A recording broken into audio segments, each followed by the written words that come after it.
Hi, my name's Anna, and I'm going to be reading If I Ran the Circus by Dr. Seuss.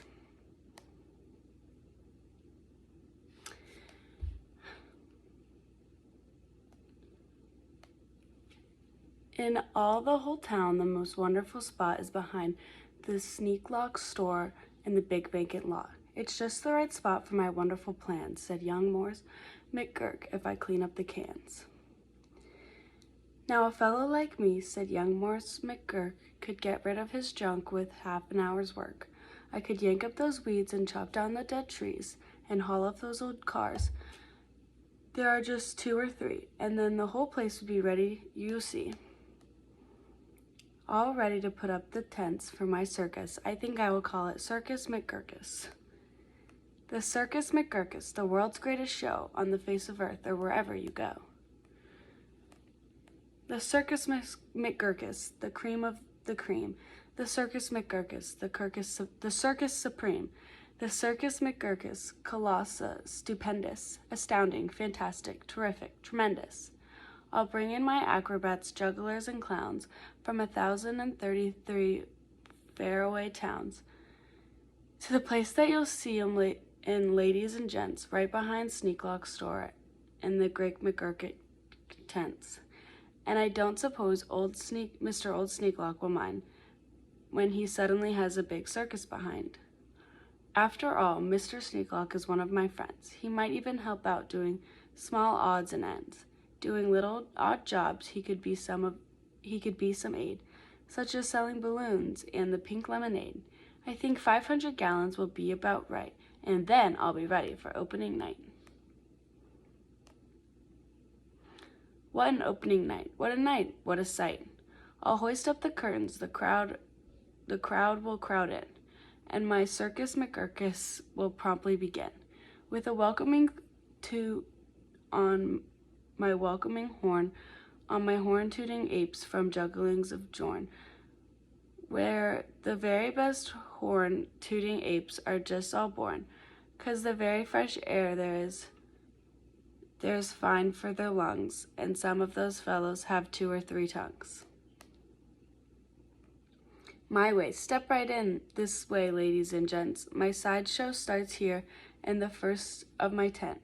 When you see what goes on, you see no other circuses half as great as the Circus McGurkuses. Here on stage, from one ocean of Ulf, in a sight most amazing, a walrus named Rolf, who can stand on 1 whisker on his wonderful Rolf, on the top of 5 balls, 2 for tennis, 3 golf. It's a marvelous trick, if I do say so myself. And on stage number 2, here's something quite new. From a country called From comes this drum-tummied snum, who can drum any tune that you might care to hum. Doesn't hurt him a bit, 'cause his drum-tummy's numb. And you'll now meet Foon, the remarkable Foon, who eats sizzling hot pebbles that fall from the moon. And the reason he likes them red hot, it appears that he greatly enjoys blowing smoke from his ears. Of course, pebbles like this are quite hard to collect, but Sneaklock will manage, somehow I expect. After all, Mr. Sneaklock is one of my friends, and I am sure he'll help out doing small odds and ends. On stage number 4, see the Willy Willoo, who can throw his long tail as a sort of lasso. With a flip and a hip, with a tail of this kind, he can capture whoever is standing behind. He can capture old Sneaklock, and I'm sure he won't mind. And now here is the Woodink, who thinks he is a wink hood. Without a good wink hood, a hoodwink can't wink good. And folks, let me tell you, there's only one circus with the wink-hooded hoodwinks, the Circus McGurkus. The show of all shows, there is no other showman who shows you a show with a blindfolded bowman. The blindfolded bowman from a bigger bat root, the world's sharpest sharpshooter, look at him shoot. Through the holes in 4 donuts, 2 hares and a worm, and the knees of 3 birds without making them squirm. And then though a crab apple up on the head of Sneaklock, who likes to help out, as I've said. And now come to the spot where the spotlight is hot, and you'll see in the spotlight a juggling jot, who can juggle some stuff you might think he could not, such as 22 question marks, which is a lot.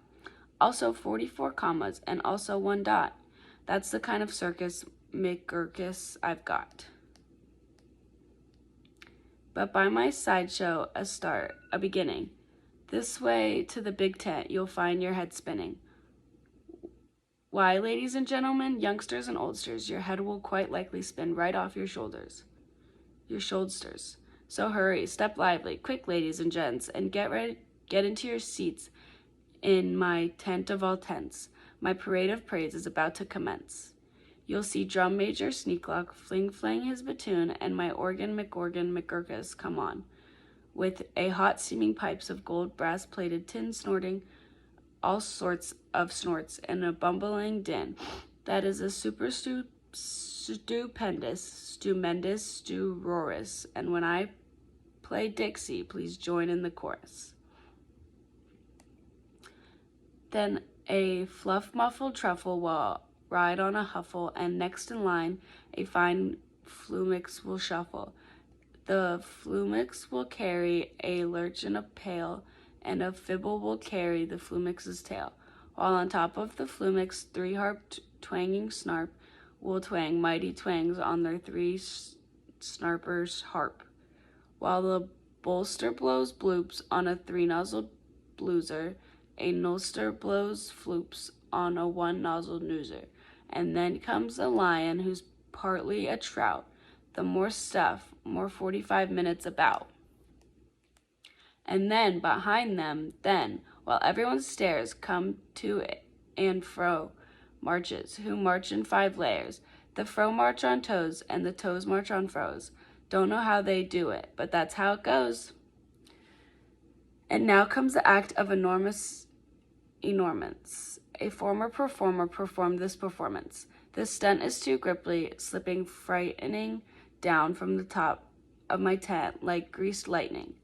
Through pots full of lots of big stickled bush trees slides a man. What a man, on his roller skis.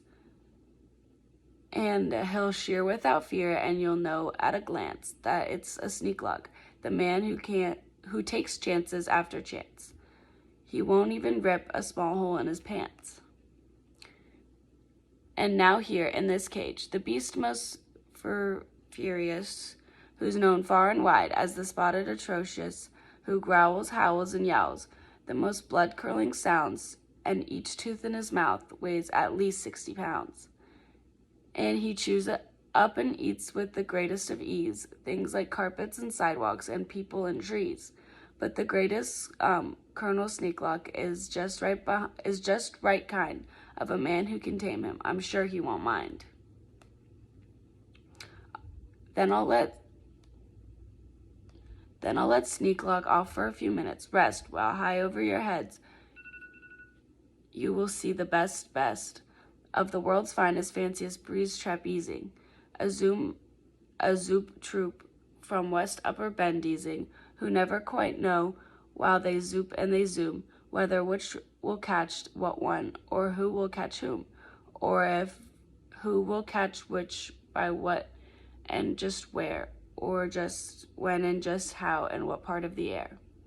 What a circus, my circus McGurkus. The workers love work. They say, work us, please work us. We'll work and we'll work, so many surprises. You never see half if you had 40 eyes. And now, again, Sneaklock. Brave Sneaklock is back, risking life on my patent life-risking track, while the speedsters I call my colliding collisions race around swift cars called abrasion contusions. And Sneaklock just lies there, not one bit excited. I know he won't mind. He'll be simply delighted. And here, in a contest of brute strengthening and muscle, Kid Sneaklock and my champ of all champs will now tussle and wrestle a beast called the Grizzly Gastel. I'll slap him around, then he'll slam him down fastly and pin both his shoulders tight flat to the mat. Kid Sneaklock will love it, I'm sure about that. And while that goes on, 3 look at this, just go on here. While you've heard of my herd through thorn horns jumping deer, every deer jumps through horns of another pell-mell, while his horns are just jumped through at the same time as well by a deer whose horns also are being jumped through, by another who's having his horns jumped through too, which I'm sure trainer Sneaklock can train them to do. Then the whole tent will ring with hoorays and wild shouts while I wheel in my wheels and they turn their spouts. First, my wheel number 1 will aim true sprouts and sprout a sprout Sneaklock to whale number 2. And then whale number 2 sprout his sprout like a gun, and that sprout sprouts old Sneaklock right back to whale 1.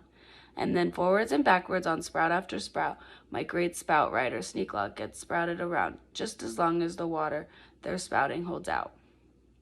Then my tournament knights, Noel apes without fear, Sir Hector, Sir Bops, and Sir Beers, Sir Hawkins, Sir Dawkins, Sir Jocks, and Sir Jeers, clatter into the tent while everyone cheers, stage around about joust with their boxing glove spears. And while this wild ruckusing goes on below, at the top of the tent, look, the star of my show, the great daredevil Sneaklock, the world's bravest type. He comes pulled through the air by the 3 Soubreron snipe, on a dingus contraption attached to his pipe. And while people below are all turning chalk white and all biting their fingernails off in a fright, great Sneaklock soars up to a terrible height. He then shakes himself loose. He starts down in a dive such as no man on earth could come out alive. But as he smiles, as he falls, and no fear does he feel. His nerves are like iron, his muscles like steel. He plunges down, while his hair still combed neat, 4,692 feet. Then he'll land in a fishbowl. He'll manage just fine. Don't ask how he'll manage, the job's not mine. Why, he'll be a hero, of course he won't mind, when he finds that he has a big circus behind. That's the end.